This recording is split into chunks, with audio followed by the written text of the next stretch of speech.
my parents who have instilled the strong values that I illustrate today and I hope to carry on to future generations. It is great to see so many different communities come together to support Tudor Dixon, Shen Yun Shop, and Tulsi Gabbard. We support Tudor for a list of reasons, but most importantly for a pro-life stance. Proposal 3 is crucial to the future of our community, and voting no is essential. Ultimately, our faith in God is what has brought us here today. Lastly, I would like to thank Father Nua for allowing us to host this event and opening his doors to everyone.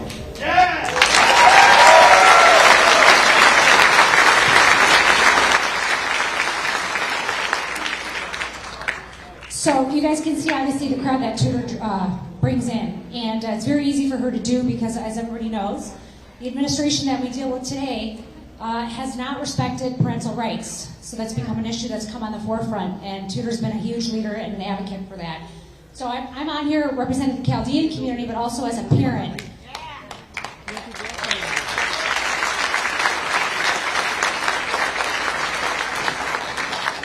As a parent, it's very easy for me to support Tudor, and I've been supporting her for a long time because Tudor understands, unlike our current administration, that the most important and special bond is that of a parent and a child. And what you should not do is drive a wedge between that bond, but instead you should reinforce that bond, and Tudor Dixon knows that that's what we need to be doing.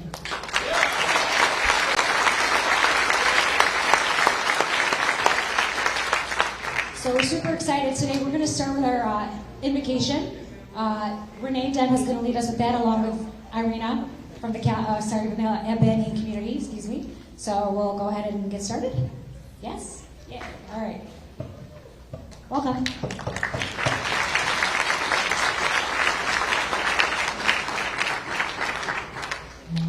Hello, everyone, and welcome to Our Lady of Albanians Catholic Church. Thank you to Father No for allowing the use of this space for this event today. If everyone could please bow their heads so that we may begin in prayer.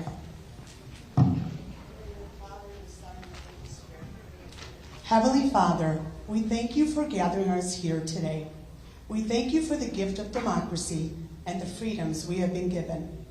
We are grateful for an opportunity to serve you, and most importantly, to know that we are nothing without your grace. We ask for an outpouring of your wisdom, and that we always hear your voice in the midst of the chaotic and challenging times we are in. We ask you, dear Father, to bless us all as we battle against those that threaten the virtues and beliefs that this great country was founded on. Please bless and guide all our political leaders and those called to serve you both now and in the future. May their leaderships and work reflect your edicts and give you glory. Lord, you gave us your living words to direct us in this life so that we may share eternal happiness with you when we leave this earth.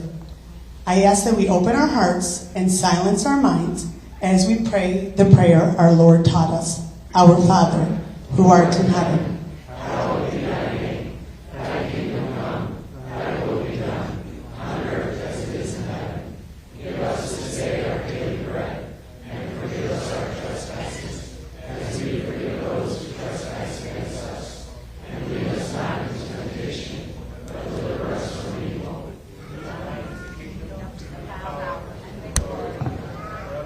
Thank you, ladies.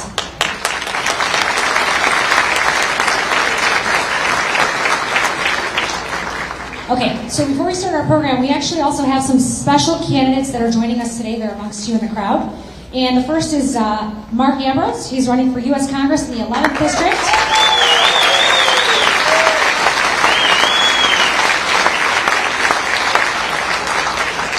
We have Steve Elliott, who's also running for U.S. Congress in the 12th District.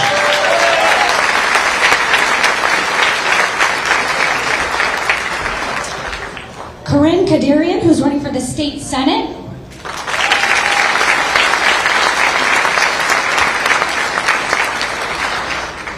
Anthony Paita, running for the State House.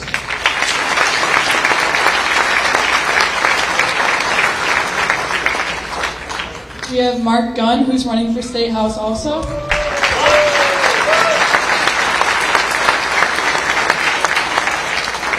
Next, we have Mike Weber running for State Senate.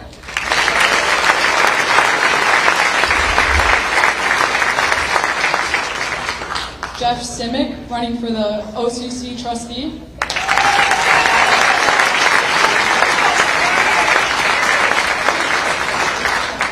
And lastly, Shayna Levin, running for Walled Lake School Board.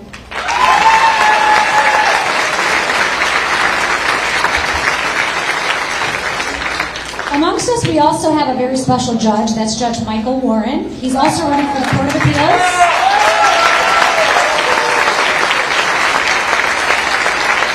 And he's going to be doing the honor of leading us in the Pledge of Allegiance today, and you can find the flag right to my right. Please stand. Before we stand, hold on. Just give us a second. I want to acknowledge a couple of things. First off, this was the church, so I began as an atheist, became an agnostic, and this is the church I converted to Catholicism in.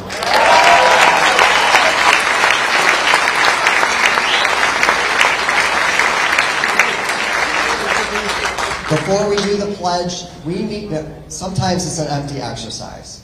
We need to remember why we do the pledge.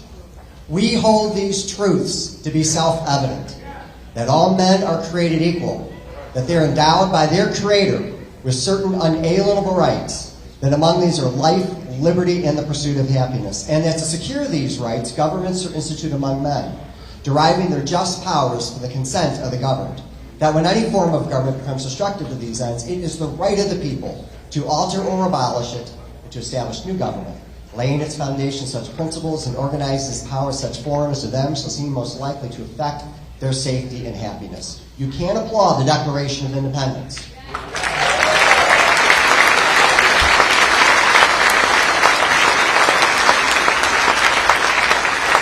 Those words were revolutionary in 1776. They remain revolutionary today, and that's why we do the Pledge of Allegiance. So please. I pledge allegiance to the flag of the United States of America and to the republic for which it stands, one nation, under God, indivisible, with liberty and justice for all. God bless you and God bless America. We'll now have Steve Elliott lead us in the national anthem. Welcome, Steve. I'm going to introduce myself real quick. My name's Steve Elliott. Most of you guys may or may not know me. I'm running for the 12th Congressional District against Rashida Tlaib.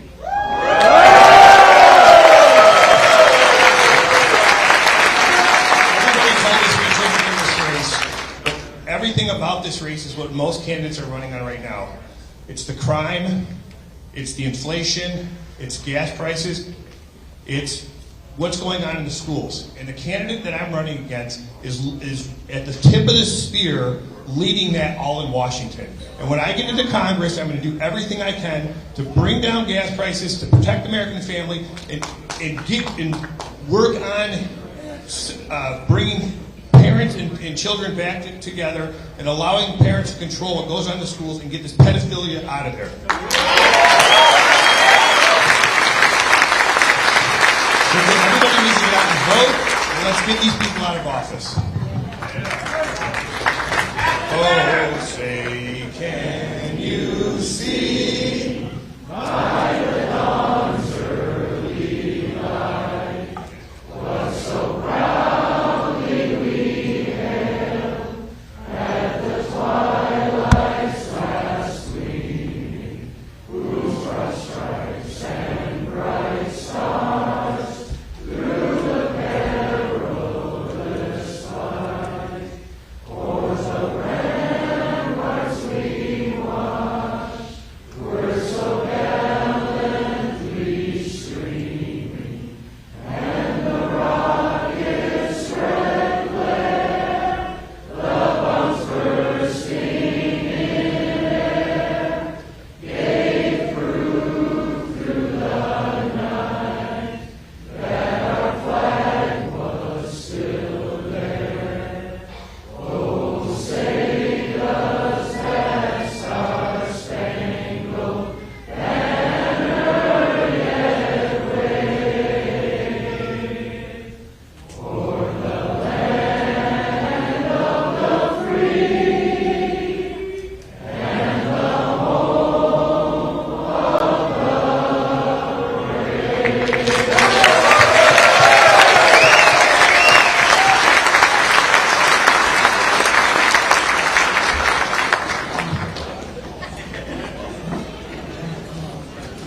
There's one more person that we forgot to introduce, Tamara Carlone, running for the State Board of Education.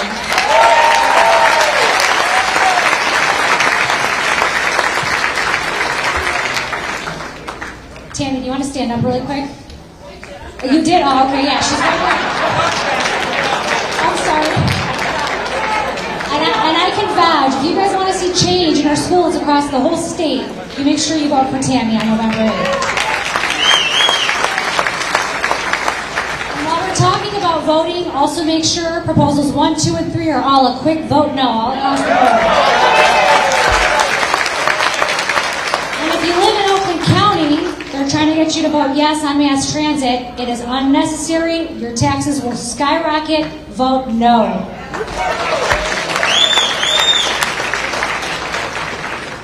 Now, for a very, very special guest, I'd like to introduce our future Secretary of State. This is Christina Karamo.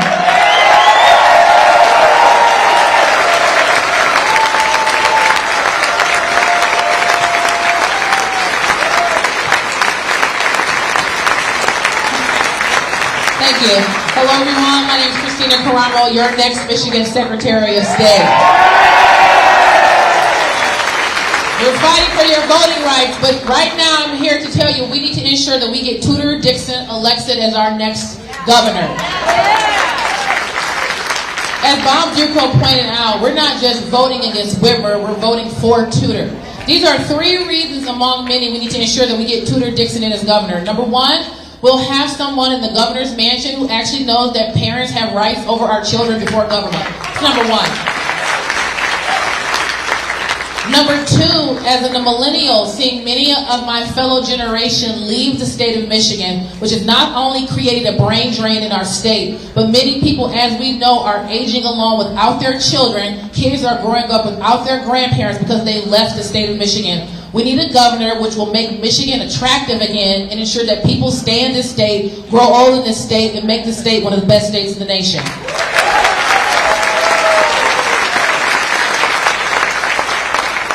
Number 3, another reason that I'm supporting Tudor Dixon, and we need to ensure that our friends and neighbors do too, is we need a governor who ensures that our state is safe. We should not live in fear in our communities. The skyrocketing crime in Michigan must stop. We cannot be afraid to go to the corner store or simply exist. We need a governor who will put the well-being of the citizens first before some secret allegiance and a radical agenda.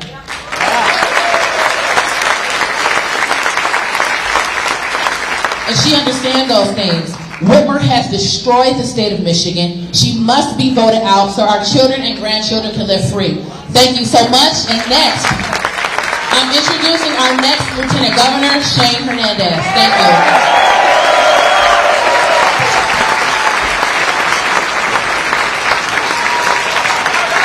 Thank you. What an incredible crowd here. This is great. I'm sure, like us, you guys can all feel the excitement as we head into these last 10 days. We had 2 amazing debates, and we are 10 days away from making sure Gretchen Whitmer never serves in office again.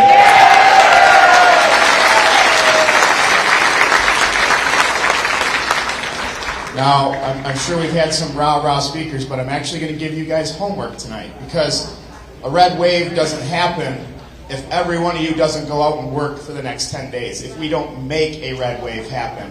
So I want to tell you a little bit about myself to set the stage for what this homework is.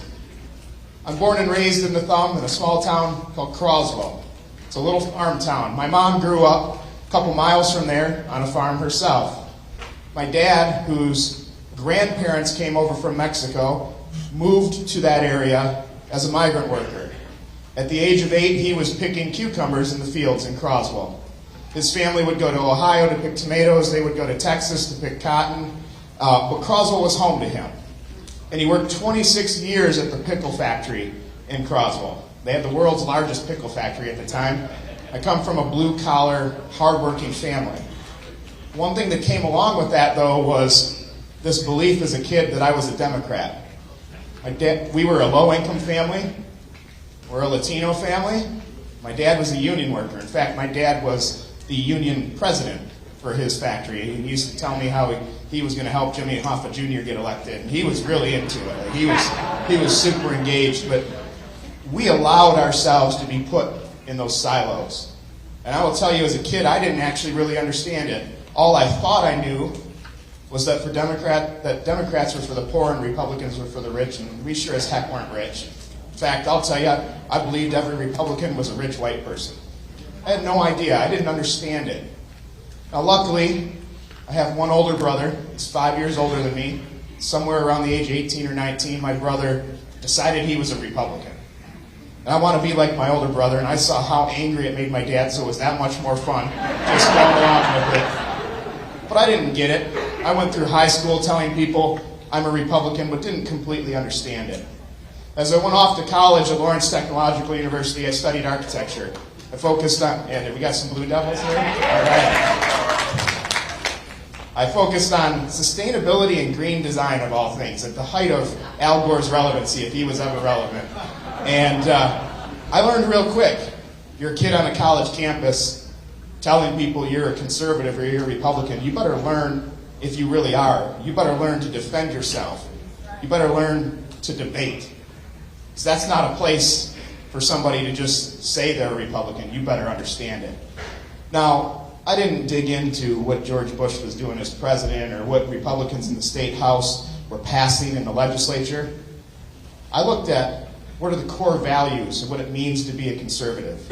I'll tell you, my mom made sure our entire lives that God was at the center of everything, that our faith meant everything to our family. And I looked at a party that 20 years ago was turning their backs on people of faith, turning their backs on those positions.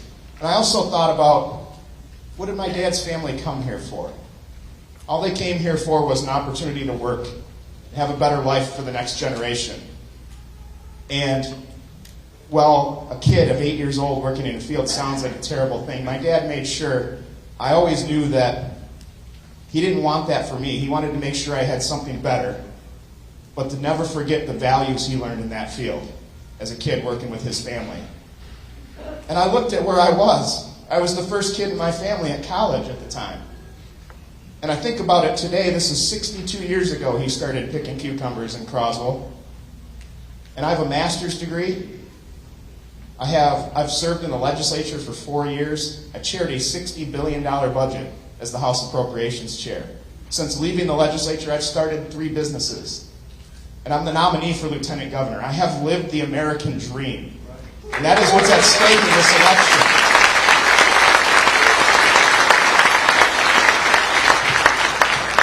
We have a party on the Democrat side attacking that dream. They will tell you that it's capitalists and free markets that put it at risk. But it's not. It's them that puts it at risk. You know, after looking at all of that, I realized my Democrat father taught me nothing but conservative values. Like, we never were Democrats. We just allowed ourselves to be defined by that. Now, when we started this campaign, I was in Macomb County. I talked to a delegate there who said, I know there's 972 Republicans in my precinct. I've been a precinct delegate for 12 years. I have no clue how many Republicans are in my precinct, so I'm impressed with this guy. And I said, we need to make sure every one of those delegates votes. But that's not how we win on November 8th.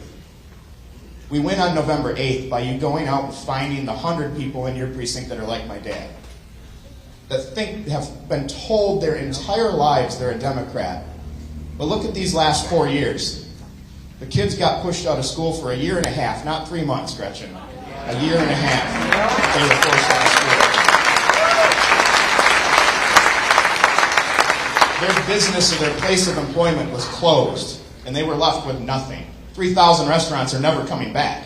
Permanently gone. Countless other businesses gone. They might have watched a loved one die through a window at a nursing home.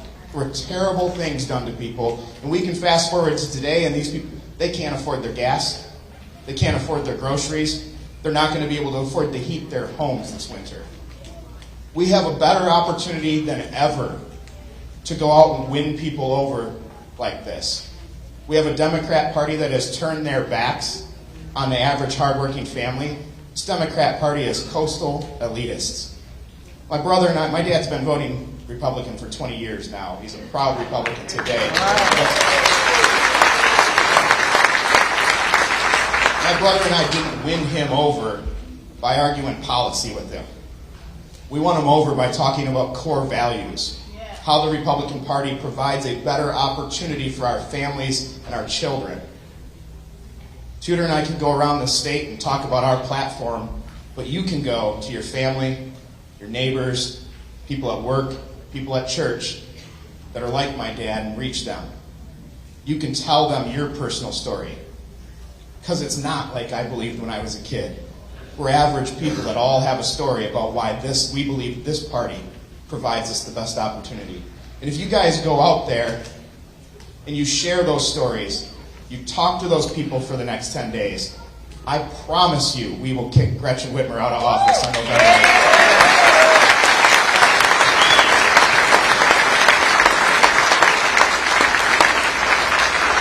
Now, I had left public office and was getting back into the private world and completely enjoying myself for the last 6 months. I was working as a project manager for a construction company. I was no longer commuting 120 miles each way to Lansing. I was commuting 2 miles. It was great. I was enjoying it. And then I heard my name was on the short list for lieutenant governor. And then each week it got a little bit louder and a little bit louder, and I realized, oh, this is actually real. I think my name really is on the short list. My wife and I started to have conversations about what do we do if this call comes. And we talked about it. But then we got up to that last day, and I had talked to Tudor probably 4 or 5 times throughout the campaign. I had gotten to know her, but we got up to that last day, and I just told my wife that Friday morning, I'm like, well, there's no call yet. I guess I just go to work like a normal day, right?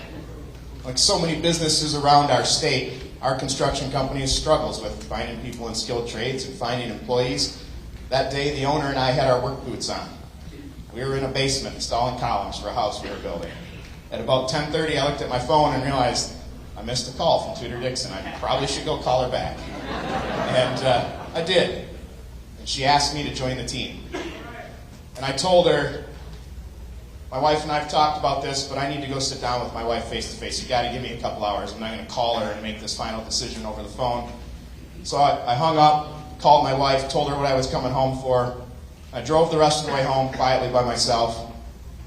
My thought process wasn't about, am I qualified for this? Am I the best choice for this? It was, I spent the last 6 months re-engaging with my family. My kids are 10 and 8.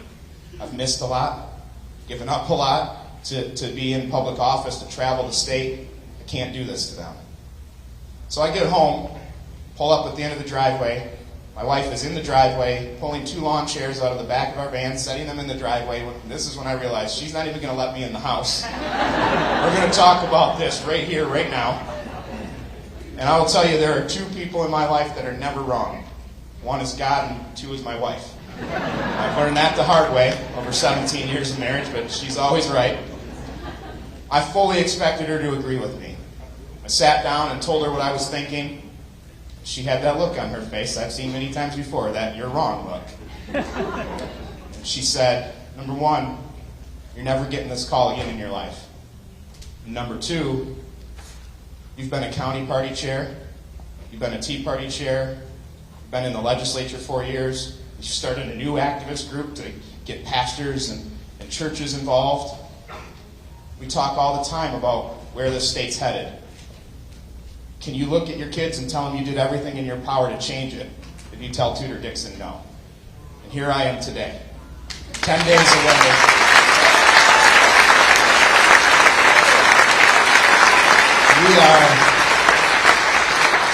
We are 10 days away from doing what the media and Gretchen Whitmer and the Democrats thought was impossible, which is winning this thing. And I will tell you, I was immersed in that private world. I was enjoying it because I hadn't done it for so long. But my wife recognized where we were going to be today before I did. She recognized that we don't have a Democrat Party dipping their toe in the water anymore, trying to see, can they get a little bit here, can they get a little bit there. They're going for everything right now. You look at what the Michigan Department of Education has done in the last couple months. They've put out videos telling you how to ask your kids about their gender, how to ask them about their pronoun, how to ask them if they want a different name than what their parents gave them, and how to hide it from the parents. And then you look at Proposal 3 that takes just this information they're finding out, but puts it into law where they can actually go help them do these things and still keep it from the parents. My wife recognized that we would be standing here today in an election that is about our families and our children and our grandchildren. This is about their future. This is about making sure that they're learning to read in schools. They're not learning about gender and sex in schools. We need every single one of you in this room to stand up over these next 10 days, have some uncomfortable conversations with people that might be on the other side of the aisle, and let them know what's at stake. Go out in your neighborhood and go to work and find the Sal Hernandez in that audience, in that group, and talk to them. And if you do that, we will win on November 8th. Now, I am thrilled to invite somebody to the stage that I think has been through this a little bit on their own recently themselves and has recognized that this isn't the party that we thought it was. And I am thrilled to introduce to you someone who came all the way from Hawaii to speak with us today. Tulsi Gabbard.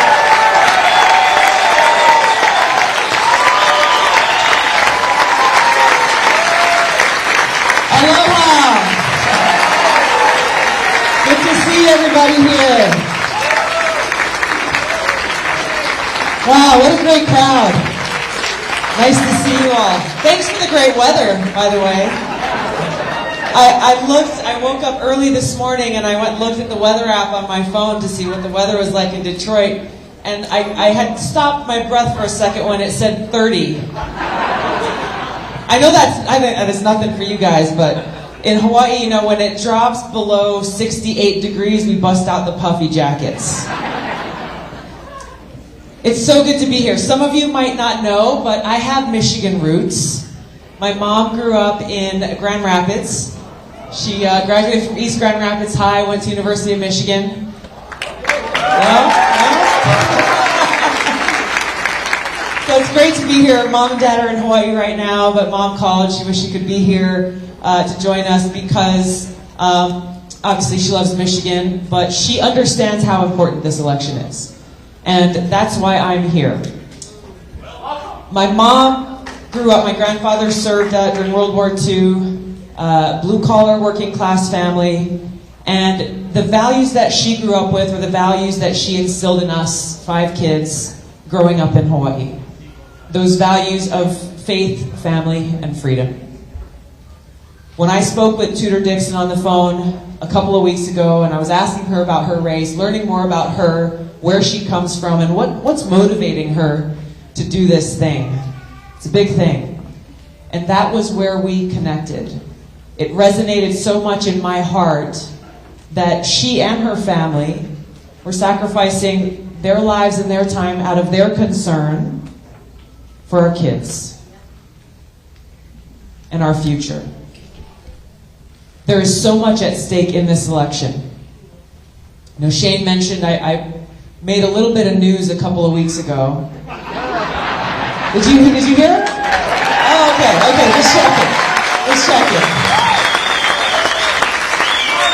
You know, I've always been an independent-minded person, and for the 8 years that I served in Congress and when I ran for president, I was never shy about calling it straight.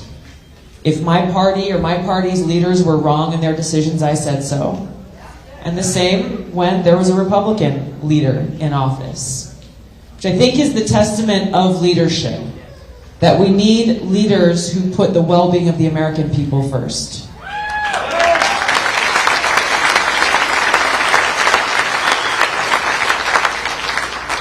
And so for me, when I joined, and maybe some of you can relate to this yourselves or someone in your family, when I joined the Democrat Party, I was 21 years old in Hawaii. I had grown up obviously in a beautiful place. I was really passionate about protecting our home. And so when there was an opportunity to actually be in a position of leadership to help protect our oceans and our mountains, this beautiful place, I had to start to think about, as I was filling out the election papers, which party do I align with? It's not anything I ever really thought about before. And I chose the Democratic Party at the time because I was inspired by leaders like President Kennedy. I was inspired by leaders like Reverend Dr. Martin Luther King. People who embodied what America was about. Inclusive, welcoming of everyone, fighting for the little guy, fighting for working people, fighting for freedom, civil liberties, civil rights, the right to free speech, the right to practice whatever religion you choose or not at all. I saw them as representations of a government of, by, and for the people. And that's why it's so heartbreaking now how over time the Democrat Party is unrecognizable to the party I joined. They are a party that is of, by, and for the elite, and they have forgotten the rest of us.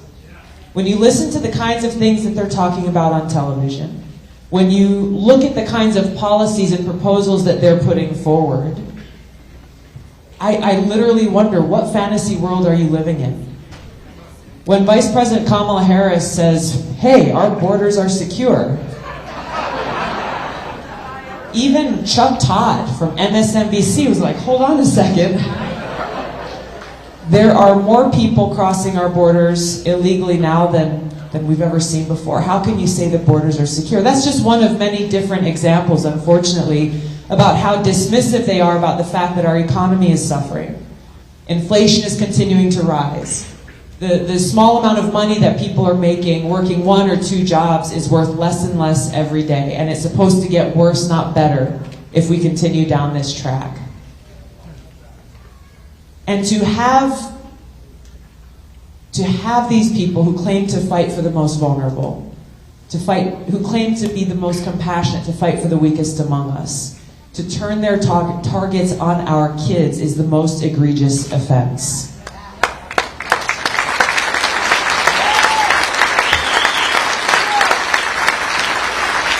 And that to me is what this election is about. You know, you hear so much rhetoric, you hear all the toxic messages, the smear campaigns on television, which, by the way, just a little side note here, this is the common theme that I've seen as I've traveled to help other great Americans who are running for office in different states. It's what I've experienced, is that if any one of us as Americans dares to challenge their position on issues and say, no, that's wrong, that's bad for our kids, that's bad for America, that's bad for our country, there's no comeback to say, no, well, here's why we're right. They don't do that. Instead, they just try to distract and deflect with these crazy lies and crazy smears that make no sense and have no grip on reality, which just exposes the weakness of their position. It exposes how insecure they really are. That they cannot stand before you as voters and speak on the strength of what they are proposing. That should be a waving red flag for anyone who is undecided. We came from another event before coming here, and I stood there and I listened to Tudor's speech about what she stands for, what she stands against, and what she will do as your governor. That is the sign of a true leader. That is a sign of someone with courage and conviction and principles, of a leader who knows exactly what she's fighting for and who she's fighting for. Every single one of you.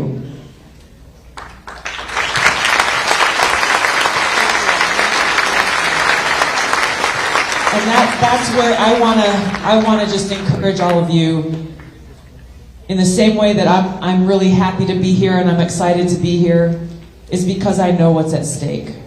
We have to look beyond the labels that they attach to us, so often used to divide us, to pit us one against the other, to try to make us forget who we really are and how we are all connected and how we are stronger as Americans when we stand together. There are things that we share in common: a love for this great country, an appreciation for the Constitution of the United States, our God-given rights that are enshrined in that Constitution. We care for our families.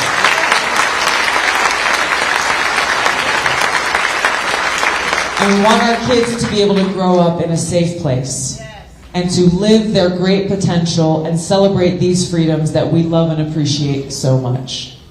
I would not be here with you in Michigan today if I was not in my heart of hearts deeply concerned that the very heart of our country is at risk because of the Democrat Party that's in charge right now, taking every opportunity to undermine our freedoms, having the audacity to come and say, hey, we know what's better for your kids than you do, parents.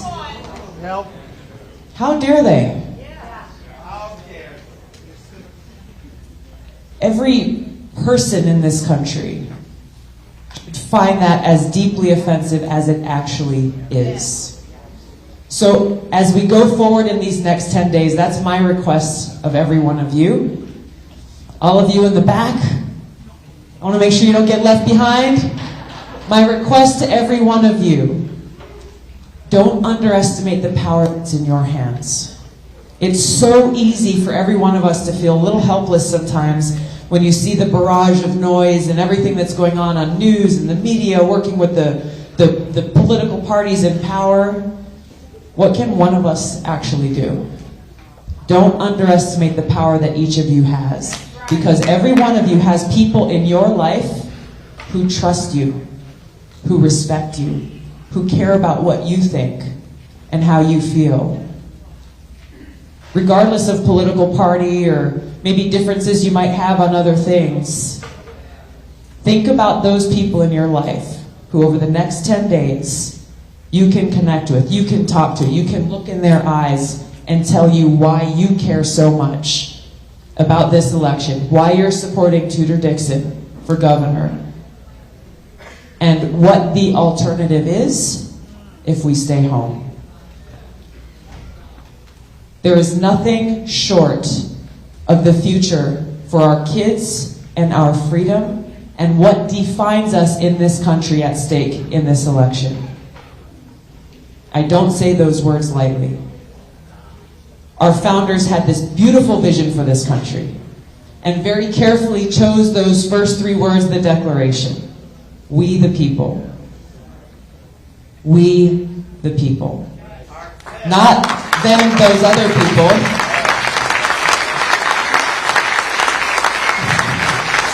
Not those people in Washington and we just get to sit home and complain about them. Or not the people who occupy the state capitals and we'll just complain and hope something changes. No, they said we the people. That means it's on us. We have to take ownership of the kind of future we want. We have to take action if we want to see change. The change that we have within our grasp in the next 10 days is exactly the potential and the vision that they had for us. A government of the people, by the people, and for the people.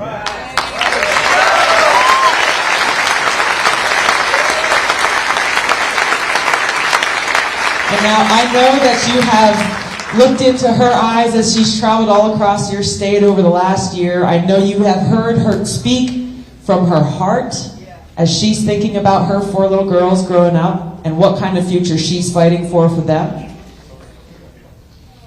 Please join me in welcoming your next governor, Tudor Dixon.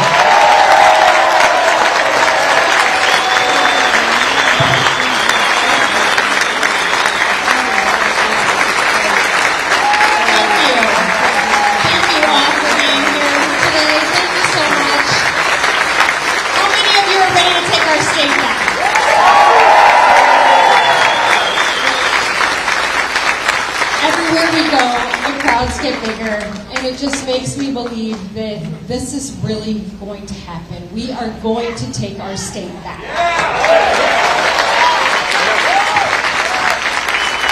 I'm not sure any of you saw this, but the other day we had a debate.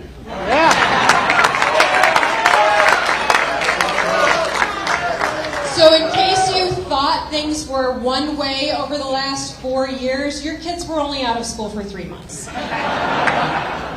And she's sticking to that. You know what's funny about that is the media is, of course, holding her water because they're saying, but yeah, technically. No, we all lived it. This is how bananas the Democrat Party has become. We actually actually lived this. We missed the graduations. We missed the proms. We missed the sports. Our kids were kept out of school, and the learning loss is real. That's the most devastating part about this. So you might have heard that Barack Obama is in town.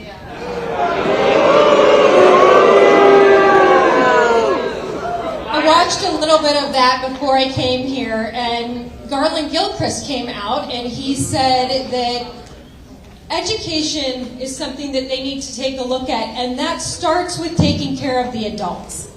I was like, we need to put that on the air every single day, because they really mean it. The teachers union gave them $1 million to go out and make sure that your kids are educated, because it starts with the adults. Our kids have had the most significant learning loss we have had in years. It is outrageous to talk about the adults and not the students. When are we going to start talking about the fact that our kids are severely behind the rest of the country? We are in the bottom 10 in the nation right now in education. In case you were thinking that Gretchen Whitmer's been a governor for 4 years, I just want to remind you that she's been a career politician for 20. So when she says she cares about education, when is that going to start happening?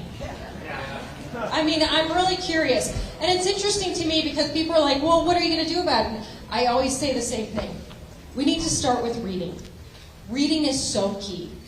We should not think that it is radical to have all of our kids reading. I had this one reporter say to me, she was like, you know, you're really hung up on this 3rd grade reading thing.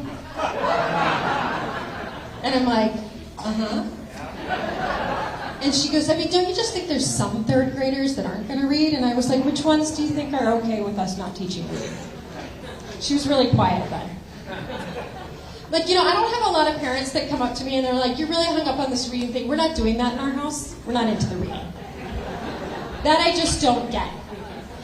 And there's a reason that I don't get that. It's because from kindergarten to 3rd grade, you're learning to read. From 3rd grade on, you're reading to learn.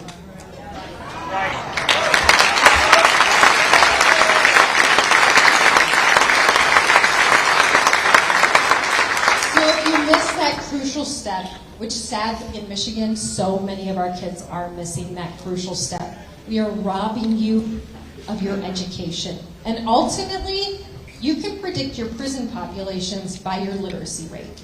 So if we continue on this trend, crime is going to rise in the state of Michigan.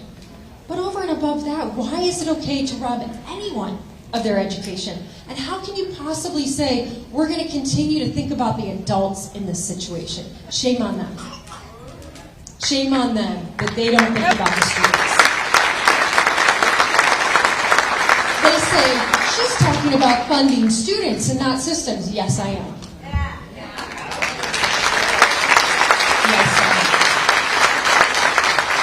And the fact of the matter is that most schools that were out as long as ours, and you know, I mean, we're talking about what, 60 days here that these schools were out as long as ours? No, we had kids out in January of this year in Detroit, in Ann Arbor, in Flint. So when she spins that line of 3 months, we all know that's not true. But in surrounding states that were somewhere similar to ours, that had their kids out of school, they put tutoring plans into the schools because they saw it. They understood how significant this learning loss was. They got it. So let me be clear with you. When Gretchen Whitmer says she's bipartisan, the biggest...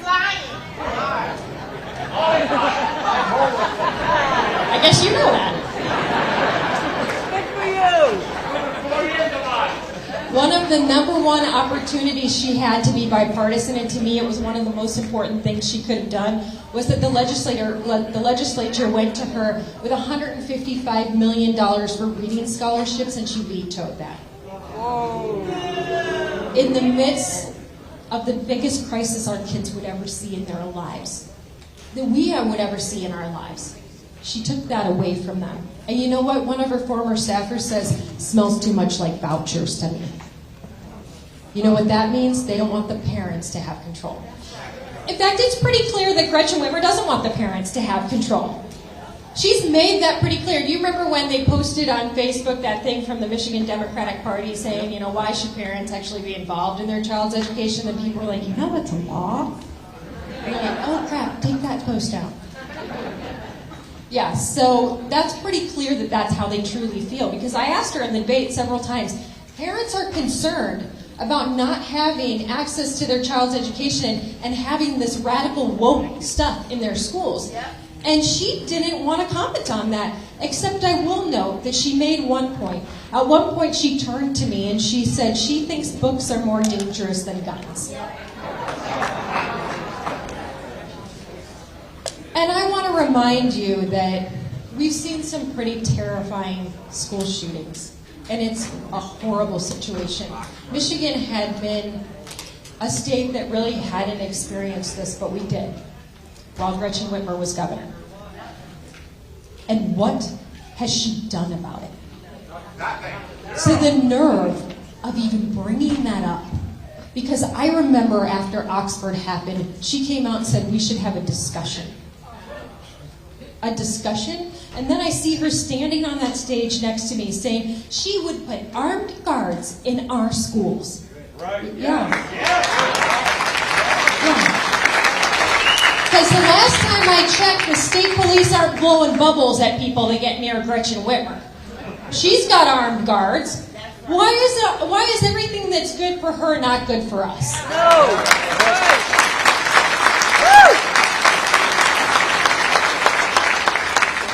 This is how crazy career politicians that are far leftists, this is how they talk. And they continue with no solution. So yeah, I'm not into the no solution thing. But let me go back to that statement. Because if you think that I'm going to say, I'm okay with one danger, but not the other, but the other one I'm going to ignore, that's baloney too. That's right. We're going to make sure our kids are safe no matter what.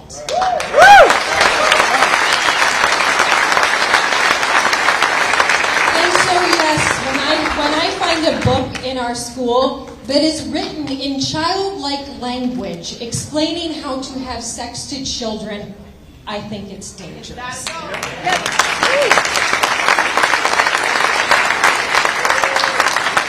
the fact that she mocks us. I mean, really, we've had parents across the state stand up and say, we are done with the woke agenda in our schools. Our kids cannot read. Let me remind you of that. Our reading scores came out from the spring. Nearly 60% of our third graders failed. But we've got this woke agenda in the schools. The parents across the state have risen up and said, this is baloney, and she laughs about it. She laughs about that. Mocks us. Do you want a governor that mocks you when you're concerned about something? No. We're done with that. So that's why we presented the Parents' Right to Know Act, because I don't want you to have to search for this stuff. I don't want you to just have to happen upon it or have your kid come home from school and all of a sudden you look at the book they're reading and you go, oh my goodness, I didn't know that was a thing. I mean, I read some of these books and I'm like, I'm an adult. I apparently missed something. So we don't want that to be when you find out that this is in your child's classroom. We want to make sure that on your school website, you can go to the classroom, you can see the class syllabus, you can see what books are in the classroom library, you can see what books are in the school library, and you can see the trainings that the teacher's been through. That should be totally accessible to you.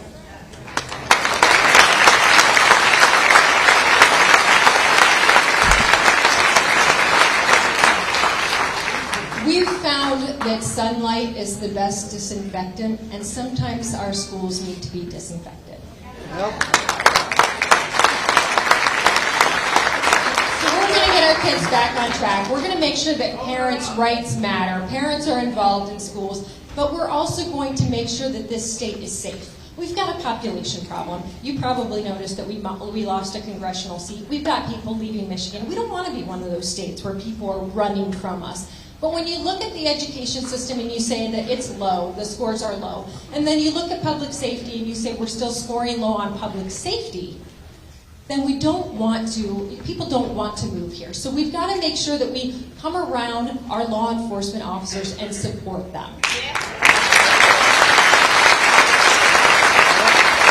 And our Safe State plan puts $1 billion into law enforcement to make sure that we can recruit and retain police officers, build people up from their communities, make sure that they see this as a job of honor again, where your highest officials in the state believe in you, trust you, support you. We're going to make sure they have the equipment they need, we're going to make sure they have the technology they need, and we're going to make sure that we are not only fighting crime, but we are preventing crime, and we are tough on crime.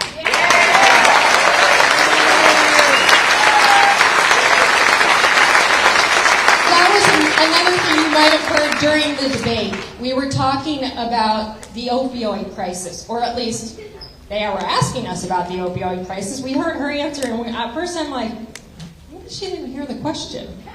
And then I thought, no, she doesn't want to talk about the open border.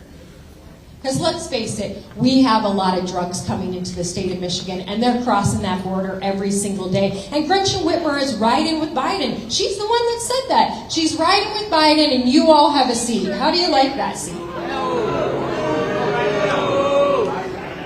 We had more opioid overdoses last year than we ever have before. And what did she say about it?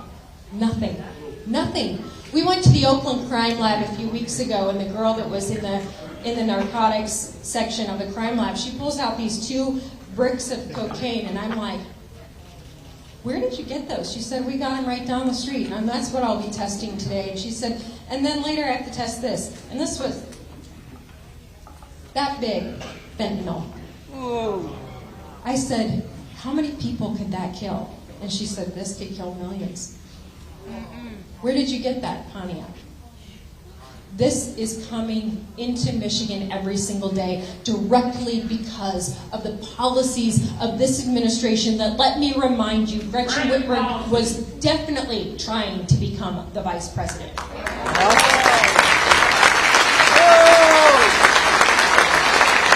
Joe Biden thought Kamala Harris was more qualified than her.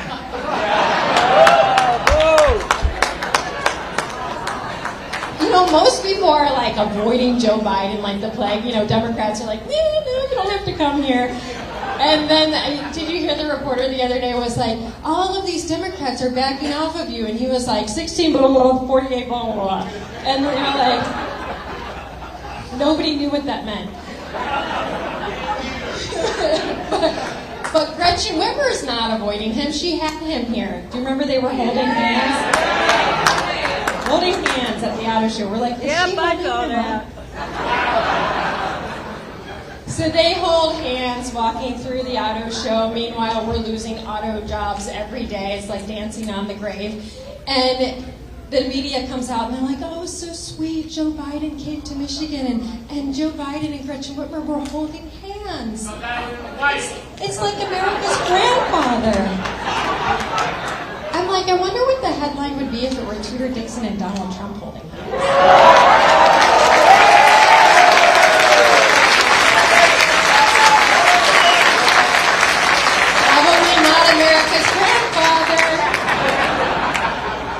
So she is still riding with Biden, and she's still offering you that seat, and I say we get off that train as fast as possible.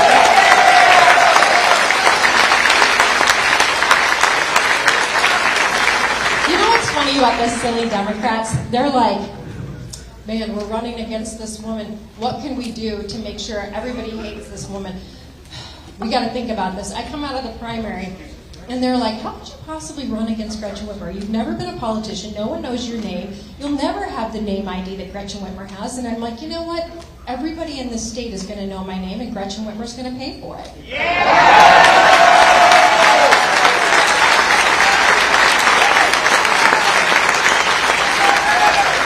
Those silly Democrats. They were right. No one knew me. And then she spent like $25 million. Tudor Dixon, Tudor Dixon, Tudor Dixon. And now I can't go anywhere where people aren't like, I'm voting for you. I'm like, thanks, Gretchen. Great deal.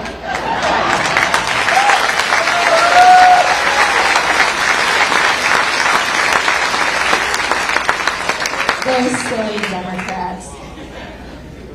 So, we also have a real problem in this state with a governor who believes that this is about power. Gosh, that's another thing that I can't remember. I'll have to go back and listen to something else that Garland Gilchrist said about, this is about power. And I was like, no, this is about service. See, that's where you guys keep getting it wrong.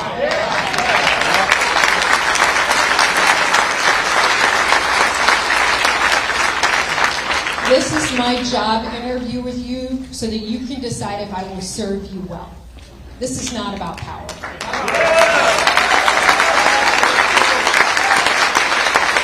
But they use their power against us. And we will never forget shutting down all of our restaurants for 8 months. 3,000 restaurants we lost. You know, you couldn't go to a restaurant, but you could go to a strip club. Because it's a lot more sanitary to go to a strip club. Yeah. So she killed that. She killed our restaurant business, and it really is true. I mean, I think that they're so naive to this. They don't leave Detroit. They went to Detroit today, and they're like, "This is the only place that matters." And I'm like, "What are you telling the rest of the state?" If you go around the rest of the state, you will see towns that have been completely decimated by this governor. People lost their livelihood. They lost their community. People have grabbed my hands and said, please bring our state back, because the places that we used to gather as a community have closed. We see restaurants still closing every day. We see people still saying we can't come back from the government crushing us. This is a governor that was so vindictive that she had a shame list on the internet of people who broke her orders. She went out and arrested people and put them in jail for operating their businesses. This is a woman who locked us away from the people we loved when they were sick. I know this because I lost my grandmother in a nursing home, and I said goodbye to her through a window. But you know what Gretchen Whitmer did? She hopped on a private jet, and she went to Florida. And then, you know, she's so smug about things. She came back, and she, honest to goodness, looked into the cameras and said, my father was sick. And if I hadn't gone, the Republicans would have said I was a bad person because of that. We were locked away from everyone sick in our lives. How dare you stand up at your podium with your leather jackets and stare at us?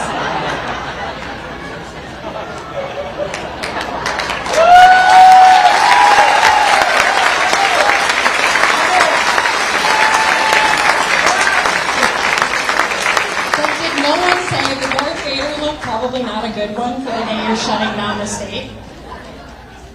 But how dare you tell us over and over again, don't go to Florida. And then it's like, I mean, yeah, I got in a private jet and went to Florida. I think it's time to retire Gretchen Whitmer to Florida permanently.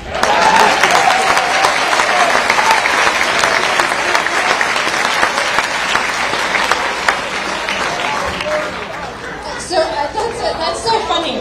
That's like exactly, last night someone said that too, California. It's like now we're just going to cut California.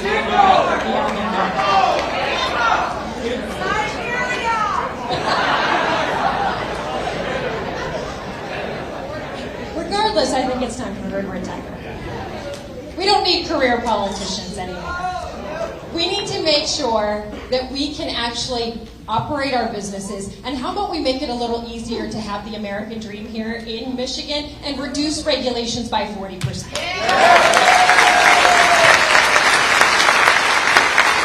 while we're at it, let's actually put money back in your pockets, because I don't know if you've noticed, but this Biden-Whitmer administration has decided to cause crazy inflation, and she continues to veto any tax relief you could possibly have. And so she had an opportunity to give you, twice, she had an opportunity to give you some of the personal income tax back, and she line item vetoed that. She had the opportunity to give you a child tax credit, line item vetoed that. She had the opportunity to reduce the retirement tax and vetoed that. So when she says she's bipartisan, just remember that she's got that veto pen. You'd think it'd be out of ink by now, but she continually uses it.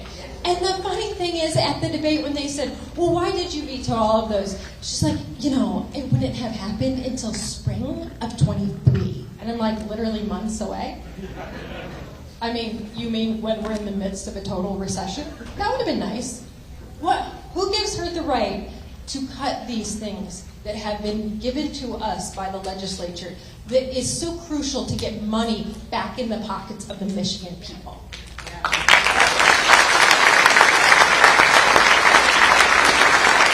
So we are at that point where we have a major opportunity, and the opportunity is to restore education and make sure there is no wrong path for any child in this state when it comes to education.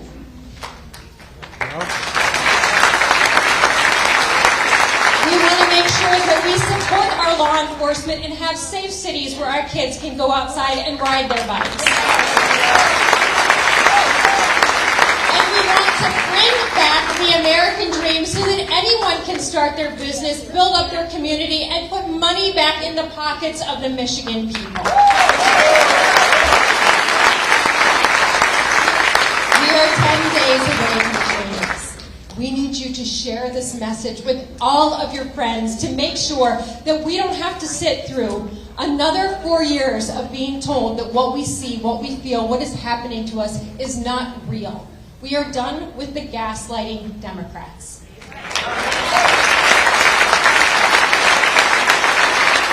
But it is up to all of you, so please make sure you talk to everybody. Don't forget, it's 10 days away. Get out and vote. Make sure your friends get out and vote. If they need a ride, pick them up, take them to vote. This is a critical election. It's going to be very tight, and we cannot afford for it to go the wrong way. Thank you so much. God bless you, and God bless Michigan.